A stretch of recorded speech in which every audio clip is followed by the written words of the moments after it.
Hola a todos y a todas. Hi everyone. I welcome you to another grammar lesson. Les doy la bienvenida a otra lección sobre la gramática. Hoy estamos hablando sobre el pretérito. So we're talking about the past tense, the simple past tense.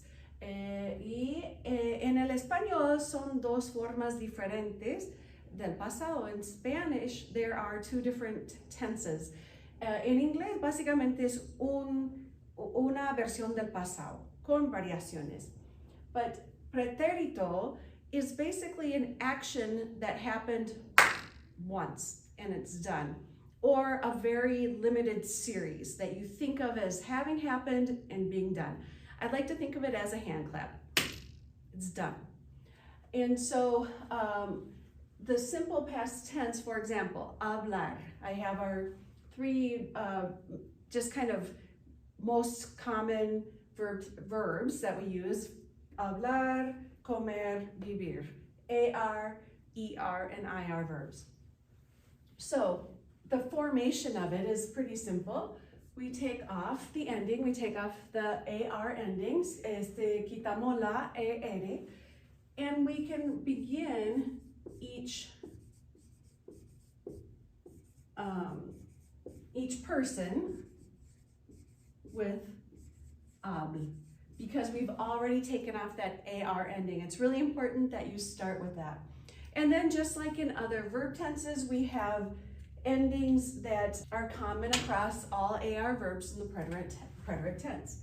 So hablé, hablaste, habló, hablamos, hablaron. Notice that the nosotros form is the same in present and preterite, and so it's just basically by context. And so if you can't figure it out, you say, oh, hablamos hoy, o hablamos ayer, or something like that. Or so, hablé, hablaste, habló, hablaron. And in English then, this would be I spoke. You spoke, or said. It depends on the context. He spoke. She spoke. You, formal, spoke. We spoke. They spoke. So as long as you can get these final endings in Spanish, you're pretty good to go. Haste, o, amos, aron.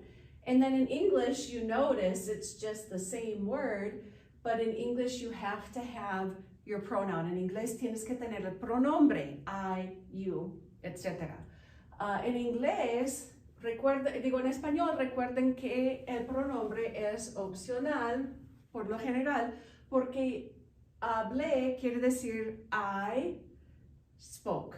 This gives you the past tense, and this is your root of your verb. Enough of that. If you want to know more about that, you can certainly ask me or your teacher or something. So then we have comer, and we are going to take off that ER ending again.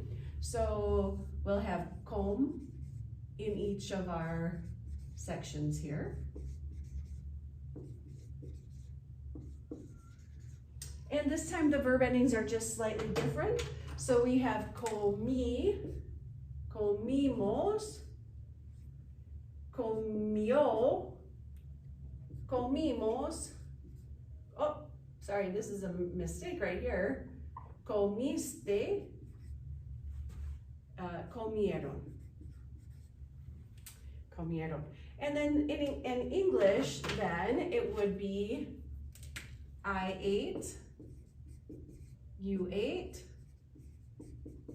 we, he, she, it ate, we ate, they ate. So in English again, remember you need your pronouns. En inglés otra vez recuerden que necesitan los pronombres. Y esto sí es irregular el verbo en sí en el inglés, pero la conjugación, una vez ya sepan que eat es ate, pues ahí va. And then comí, comiste, iste, yo, imos, ieron. A lot of times, native speakers, you'll hear add an S, comistes. You'll hear it a lot, it's actually not correct. Muchas veces dicen comistes, lo escucha mucho, pero no es correcto. Es así, iste. And then finally, we have ir, an IR ending verb, vivir.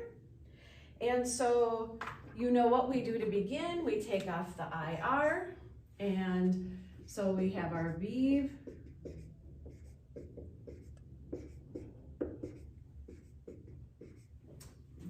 and then our endings are basically the same as we have for the ER verb.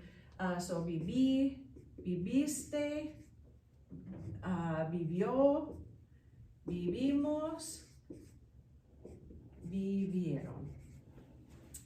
So you can see they actually are all the same. And then this would just be, again, you're in English, in inglés, lived. So we have I lived, you lived, he, she, it lived, we lived, they lived. So it seems complicated, but once you kind of get the hang of it, it's not so complicated, no es tan complicado una vez ya aprendan algunas cositas que pueden usar aquí. En español hay unos verbos un poco irregulares, so there are some verbs that are just slightly irregular. So we have pedir, sentir, servir, where basically it would be the same as an IR verb down here, except that your E is changed to an I, and sintió, sintieron in third person singular and plural. And dormir, morir, the U is changed to a U, and that would be durmió, durmieron. That's about all I have. Así es todo para el pretérito. Espero que puedan hacer unas actividades que están a continuación en los comentarios.